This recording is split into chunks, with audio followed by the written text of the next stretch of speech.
ഇന്ന് ഞങ്ങളുടെ നാട്ടിൽ ഓണാഘോഷം കണ്ടാലോ?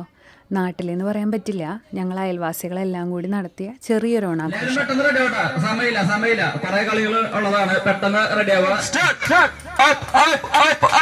ഞങ്ങൾ ചുറ്റുവട്ടത്തുള്ള ഒരു 4-5 വീട്ടുകാരെല്ലാവരും കൂടി കുറച്ച് പൈസയ്ക്ക് ഇട്ടിട്ടാണ് ഈ ഓണാഘോഷം സംഘടിപ്പിക്കാറ്. പിന്നെ അതിലേക്ക് പതിയെ പതിയെ എല്ലാവരും കൂടി വന്നു ചേരുന്നതാണ് പതിവ്. ജാതി മത പ്രായ ഭേദമന്യേ എല്ലാവരും പങ്കെടുക്കാറുണ്ട് കേട്ടോ. ഒരു മൈക്ക് സെറ്റും 5-6 കസേരയൊക്കെ വാടകയ്ക്ക് എടുത്ത് അധികം കളികൾക്കുള്ള സാമഗ്രികളൊക്കെ സംഘടിപ്പിച്ച് ഒരു 10:30 ആയപ്പോഴേക്കും ഞങ്ങൾ തുടങ്ങിയിട്ടുണ്ടായിരുന്നു. എല്ലാവരും കൂടി ചേർന്നപ്പോൾ ഒരു 10-75 പേരെങ്കിലും ഉണ്ടായിരുന്നു കേട്ടോ. എല്ലാ ഓണാഘോഷവും പോലെ ലെമൺ സ്പൂൺ റേസിൽ നിന്ന് തന്നെയായിരുന്നു ഞങ്ങളുടെയും തുടക്കം. പിന്നെ സാധാരണ നാടൻ കളികളായ സൂചിയിൽ നൂല് കോർക്കലും ഉണ്ടായിരുന്നു. ഈ പ്രായത്തിലെ കുട്ടികളുടെ ഇതിൽ എൻ്റെ മോളാട്ടോ ഫസ്റ്റ് അടിച്ചത്.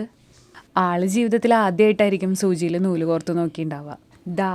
ഈ ഏറ്റവും അവസാനം പോകുന്ന ചുവന്ന മുണ്ടെടുത്ത ആളാണ് എൻ്റെ ഹസ്ബൻഡ്. പിന്നെ കുട്ടികളുടെ ഓട്ട മത്സരം ഉണ്ടായിരുന്നു, കസേരകളി ഉണ്ടായിരുന്നു. ഇന്നലെ ഒറ്റ ദിവസം കൊണ്ട് തന്നെ കുറേ ചിരിച്ചു, കുറേ ആസ്വദിച്ചു. ഈ പീക്കിരികളുടെ കസേരകളി കാണാനൊക്കെ എന്ത് രസമല്ലേ. അതിൻ്റെ ഇടയ്ക്കും എല്ലാവരും വട്ടം കൂടിയിരുന്ന് കുറച്ച് പരദൂഷണമൊക്കെ പറഞ്ഞു. എൻ്റെ വീട് എറണാകുളത്തെ ഏലൂരാണ് കേട്ടോ. അവിടെ നിന്ന് ഇവിടേക്ക് വന്നപ്പോൾ എനിക്ക് തോന്നിയിട്ടുള്ള ഏറ്റവും വലിയ വ്യത്യാസവും ഈ പരസ്പര സ്നേഹവും ബഹുമാനമൊക്കെ തന്നെയാണ്. അസൂയയും കുശുമ്പും പരദൂഷണമൊക്കെ ഇല്ല എന്നല്ല, എന്നാലും അതിനേക്കാളും കൂടുതൽ ഇവിടെ സ്നേഹമുണ്ട്. ഇതിൻ്റെ ഇടയിൽ കൂടെ തന്നെ ഇവിടുത്തെ കുടുംബശ്രീയുടെയും ഓണാഘോഷം ഉണ്ടായിരുന്നു. അതാണ് എല്ലാവരും സെറ്റ് സാരി കൊടുത്ത് നിൽക്കുന്നത്. ഈ കസേരകളിയിൽ മത്സരിക്കുന്നത് എൻ്റെ ഹസ്ബൻഡിൻ്റെ അനിയനും അച്ഛനും കൂടി ആട്ടോ. കുട്ടികളുടെ വടംവലിയൊക്കെ കാണാൻ വൻ കോമഡി ആയിരുന്നു. എന്നാലും അവർക്കതൊരു മത്സരം തന്നെയാണല്ലോ. അതിനിടയ്ക്ക് ഐസ്ക്രീം കട നടത്തുന്ന ടിൻഡു ചേട്ടൻ ഒരു പെട്ടി ഐസ്ക്രീം തന്നെ സ്പോൺസർ ചെയ്തിട്ടുണ്ടായിരുന്നു. ഈ വടംവലിയായിരുന്നു ഏറ്റവും കോമഡി. ഒരു സൈഡ് ലേഡീസും ഒരു സൈഡ് ജെൻസും. ആര് ജയിച്ചു എന്ന് പിന്നെ പ്രത്യേകം പറയേണ്ട ആവശ്യമില്ലല്ലോ.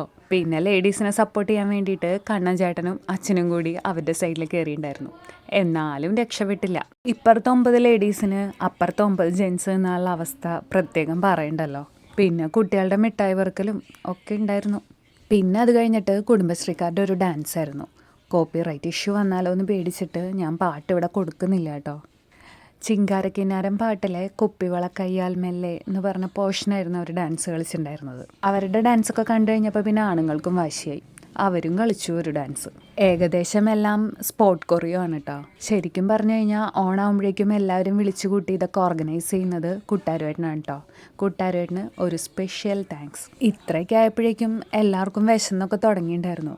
കാരണം നേരം 1:30 ആവാറായിണ്ടേ. ഇവർ ഈ ഡാൻസൊക്കെ കളിക്കുന്ന കണ്ടു കഴിഞ്ഞാൽ ഓട്ട മത്സരത്തിൻ്റെ ഇടയ്ക്കൊക്കെ ഓടി വീണ് പരിക്ക് പറ്റിയവരാണെന്ന് കണ്ടാൽ പറയേയില്ല. എന്തായാലും വിശന്നു. ഇനി നന്നായി വിശക്കട്ടെ എന്ന് കരുതി എല്ലാവരും പിന്നെയും അവിടെ നിന്ന് ഡാൻസ് കളിച്ചു. പിന്നെ ഓണസദ്യ. എല്ലാവരും അവരവരുടെ വീട്ടിൽ നിന്ന് തന്നെയാണ് കേട്ടോ സദ്യ കഴിക്കുന്നത്. പക്ഷെ ഞങ്ങളുടെ വീട്ടിൽ അച്ഛൻ്റെ ചേട്ടനനിയന്മാരും അവരുടെ മക്കളും കൊച്ചുമക്കളും എല്ലാവരും കൂടി ചേർന്നിട്ടാണ് ഓണസദ്യ. അപ്പം തന്നെ വീട്ടിൽ ഒരു 10-40 ആൾക്കാരാകും. ആദ്യം തന്നെ കുട്ടികൾക്ക് കൊടുത്തു. അപ്പം പിന്നെ നമുക്ക് സമാധാനമായിട്ട് ഭക്ഷണം കഴിക്കാമല്ലോ.